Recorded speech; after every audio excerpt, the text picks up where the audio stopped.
What's up, gang?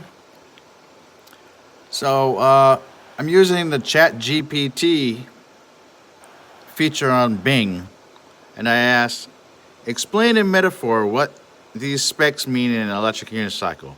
Volts, batteries, watt hours, motor power, which is measured in watts, and which spec should a rider be looking for the most?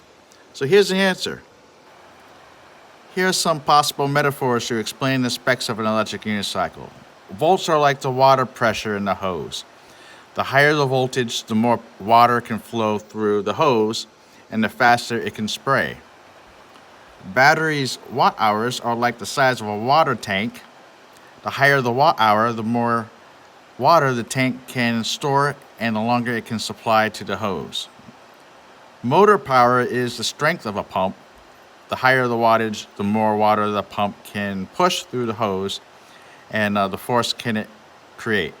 Depending on your riding style and preferences, you might look for different specs in an electric unicycle. For example, if you want a fast and agile electric unicycle, you might look for a high voltage and high motor power, but you might also need a high battery capacity to support them. And if you want a long range and reliable electric unicycle, you might look for a high battery capacity and a moderate voltage and motor power, but you might also sacrifice some speed and acceleration.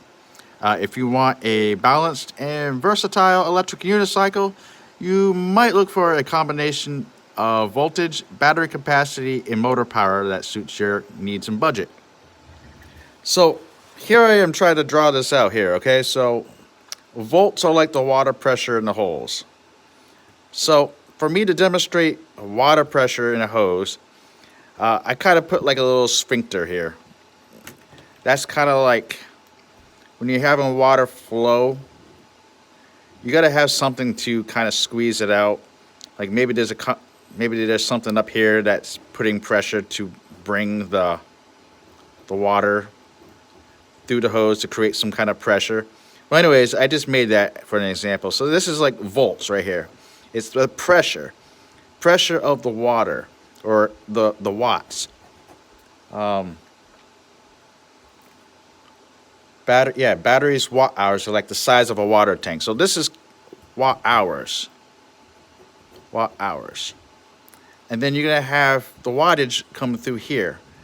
The wattage is how much of this can go through the pipe, you know what I mean? How much can that go through to supply the motor which is going to give it some force, and all these things combined is what's going to give the motor power.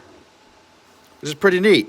So ChatGPT, you're awesome. Now I'm going to ask it to explain volts to me and how to easily calculate that without getting really nerdy about it, you know what I'm saying?